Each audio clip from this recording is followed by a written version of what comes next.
মাধ্যমিক 2023 ভৌতবিজ্ঞান suggestion part 2। Part 1 আমি কালকে দিয়েছিলাম, আজকে পার্ট 2 দিয়ে দিচ্ছি, বাদ বাকি 3টে চ্যাপ্টারের। লাইক করো, শেয়ার করো। পর্যায় সারণী থেকে মান 3-এ যে প্রশ্নগুলি আসবে, প্রথম প্রশ্ন, আদর্শ মৌল কাদের বলা হয়, এদের অবস্থান লেখো। 2 নম্বর প্রশ্ন আসবে, সন্ধিগত মৌল কাদের বলে এবং কেন বলে। 3 নম্বর প্রশ্ন, পর্যায়বৃত্তিক ধর্ম বলতে কী বোঝো, উদাহরণ দাও। 4 নম্বর প্রশ্ন, আধুনিক পর্যায়বৃত্তিক সূত্রটি লেখো, অধাতব ধর্মের কীরূপ পরিবর্তন হয়। 5 নম্বর প্রশ্ন, মৌলসমূহের পর্যায়বৃত্ত ধর্ম বলতে কী বোঝো। 6 নম্বর প্রশ্ন আসতে পারে, মৌলের তড়িৎ ঋণাত্মকতা বা তড়িৎ ধনাত্মকতা বলতে কী বোঝো। 7 নম্বর প্রশ্ন, কোনো মৌলের পরমাণুর আয়োনাইজেশন শক্তির ঊর্ধ্বক্রমে সাজাও।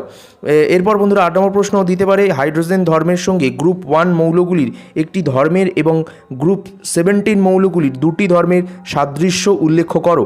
9 নম্বর প্রশ্ন দিতে পারে, ভোবের আইনের ত্রয়ী সূত্রটি লেখো এবং তার সাথে দিতে পারে ক্লোরিন ব্রোমিয়াম, তারপরে Cl Br I F, এদেরকে তাদের জারণ ক্ষমতার ঊর্ধ্বক্রমে সাজাও। 10 নম্বর প্রশ্ন দিতে পারে, মেন্ডেলের পরীক্ষার গুরুত্বপূর্ণ সিদ্ধান্ত কী। তো এই 10টি প্রশ্ন কিন্তু অবশ্যই তোমরা করে যাওয়ার চেষ্টা করবে। এরপর যে চ্যাপ্টারটা গুরুত্বপূর্ণ সেটা হলো আয়নীয় ও সমযোজী বন্ধন। এই চ্যাপ্টার থেকে মান 2-এর যে প্রশ্নগুলো আসবে, 1 নম্বর প্রশ্ন, চিনির জলীয় দ্রবণ তড়িৎ পরিবহন করতে পারে না, কিন্তু সোডিয়াম ক্লোরাইডের জলীয় দ্রবণ তড়িৎ পরিবহন করতে পারে কেন, তা ব্যাখ্যা করো। 2 নম্বর প্রশ্ন দিতে পারে, লুইস ডটের ধারণা অনুযায়ী সমযোজী বন্ধন কীভাবে গঠিত হয়, তার একটি উদাহরণ সহ। তারপর দিতে পারে, একটি তরল ও কঠিন সমযোজী যৌগের উদাহরণ দাও। তারপর দিতে পারে, কার্বন ডাই অক্সাইডের লুইস ডট চিহ্ন আঁকো। 5 নম্বর দিতে পারে, তড়িৎযোজী ও সমযোজী যৌগের ধর্মের পার্থক্য। 6 নম্বর প্রশ্ন দিতে পারে, কোষের আয়নীয় বন্ধন কীভাবে হয় তা ব্যাখ্যা করো। 7 নম্বর প্রশ্ন দিতে পারে, তরল HCl বা হাইড্রোক্লোরিক তড়িৎ পরিবহনে সক্ষম নয়, কিন্তু গলিত সোডিয়াম ক্লোরাইড তড়িৎ পরিবহনে সক্ষম, ব্যাখ্যা করো তা। 8 নম্বর প্রশ্ন দিতে পারে, সোডিয়াম ক্লোরাইডের ও ন্যাপথলিনের মধ্যে পার্থক্য লেখো। 9 নম্বর দিতে পারে, সোডিয়াম ক্লোরাইডের গলনাঙ্ক গ্লুকোজের গলনাঙ্ক থেকে অনেকটা বেশি, সেটা কেন তা ব্যাখ্যা করো। 10 নম্বর প্রশ্ন দিতে পারে, দেখাও যে F আয়নীয় বন্ধন গঠন করে Na এর সঙ্গে, কিন্তু সমযোজী বন্ধন গঠন করে H এর সঙ্গে। তো H, F ও N এর পারমাণবিক সংখ্যা যথাক্রমে দিয়ে দেবে। তো এই প্রশ্নটা কিন্তু তোমাদের উত্তর করতে হবে। নেক্সট চ্যাপ্টার হচ্ছে তড়িৎ প্রবাহ ও রাসায়নিক বিক্রিয়া। সেখান থেকে 2 নম্বরের প্রশ্ন আসতে পারে, 2 নম্বর বা 3 নম্বর প্রশ্ন আসতে পারে, তড়িৎ বিশ্লেষ্য পদার্থ, তারপরে তড়িৎ বিশ্লেষণের সংজ্ঞা, তড়িৎ বিশ্লেষ্য পদার্থেরও সংজ্ঞা, গলিত দ্রাবকে দ্রবীভূত অবস্থায় তড়িৎ বিশ্লেষ্য পদার্থ তড়িৎ পরিবহন করে কেন। তারপর প্রশ্ন দিতে পারে, তড়িৎ বিশ্লেষণ একটি জারণ বিজারণ প্রক্রিয়া, ব্যাখ্যা করো। স্টার মার্ক করে প্রশ্নগুলো দেওয়া রয়েছে। তড়িৎ বিশ্লেষণে পরিবর্তী প্রবাহে এসি ব্যবহার করা হয় কেন, এরকমভাবে যে কটি প্রশ্ন স্টার মার্ক করে দেওয়া রয়েছে সব প্র্যাকটিস করবে।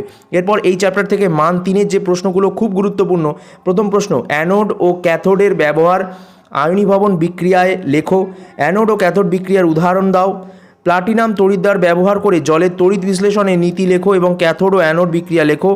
ধাতব তারের মধ্য দিয়ে তড়িৎ পরিবহন ও তড়িৎ বিশ্লেষণের সময় তড়িৎ বিশ্লেষ্যর মধ্য দিয়ে তড়িৎ পরিবহনের পার্থক্য লেখো।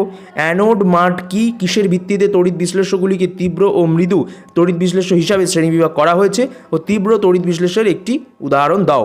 তো এই কটি প্রশ্ন করবে। এরপর অজৈব রসায়ন বলে একটি চ্যাপ্টার রয়েছে, সেই চ্যাপ্টার বা সেই টপিক থেকে যে মান 2-এর প্রশ্ন আসবে সেটা হলো, পরীক্ষাগারে ব্যবহার করা যায় এমন একটি গ্যাসের নাম লেখো। পরীক্ষাগারে অ্যামোনিয়া গ্যাস প্রস্তুতির বিক্রিয়ার শর্ত ও সমীকরণ সহ লেখো। 3 নম্বর প্রশ্ন দিতে পারে, প্রমাণ করো H2S অর্থাৎ হাইড্রোসালফারে সালফার আছে অর্থাৎ S আছে, সেটা প্রমাণ করতে হবে। প্রমাণ করো যে, পরের প্রশ্ন, প্রমাণ করো যে অ্যামোনিয়াতে হাইড্রোজেন আছে।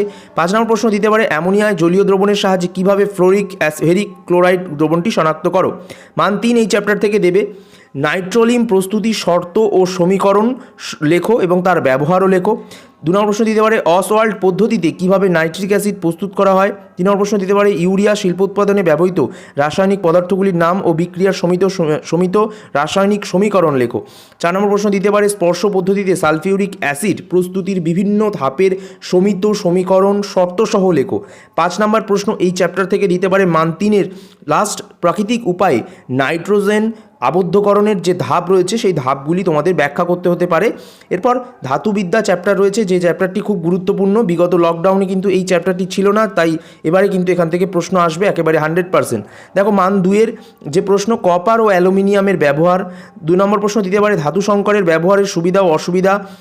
3 নম্বর প্রশ্ন দিতে পারে খনিজ মল কি। 4 নম্বর প্রশ্ন দিতে পারে ধাতু সংকর ও পারদ সংকরের পার্থক্য লেখো। 5 নম্বর প্রশ্ন দিতে পারে 2 নম্বরের এই ধাতুবিদ্যা থেকে ধাতু নিষ্কাশনের নীতি লেখো। এরপর এই জৈব রসায়ন বলে আরও একটি শেষ চ্যাপ্টার রয়েছে এই ভৌতবিজ্ঞানে তোমাদের পাঠ্য বইয়ের, সেখান থেকে মান 2-এর যে প্রশ্নগুলো তোমরা অবশ্যই স্ক্রিনের উপরে ফুটে উঠছে দেখতে পাচ্ছ, ইথিলিনের সঙ্গে ধাতব সোডিয়ামের বিক্রিয়া, তারপরে একই আণবিক এইটা বিভিন্ন এলপিজি সিএনজির পার্থক্য, উপাদান ব্যবহার, বিভিন্ন প্রশ্ন কিন্তু আমি দিয়ে দিচ্ছি 6টি টোটাল।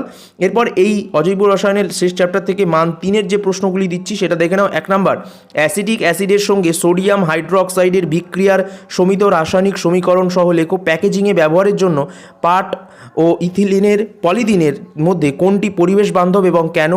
তারপরে ইথিলিনে হাইড্রোজেন সংযোজন বিক্রিয়ার শর্ত উল্লেখ করো, বিক্রিয়াটির সমিত সমীকরণ লেখো এবং সিএনজির ব্যবহার লেখো। বন্ধুরা এই প্রশ্নগুলি খুব গুরুত্বপূর্ণ। বাই বাই, আবার দেখা হবে পরের ভিডিওতে ভৌতবিজ্ঞানের অঙ্ক সাজেশন দেবো, অবশ্যই সেই ভিডিওটা তোমরা দেখো কাল বিকেল 4টে।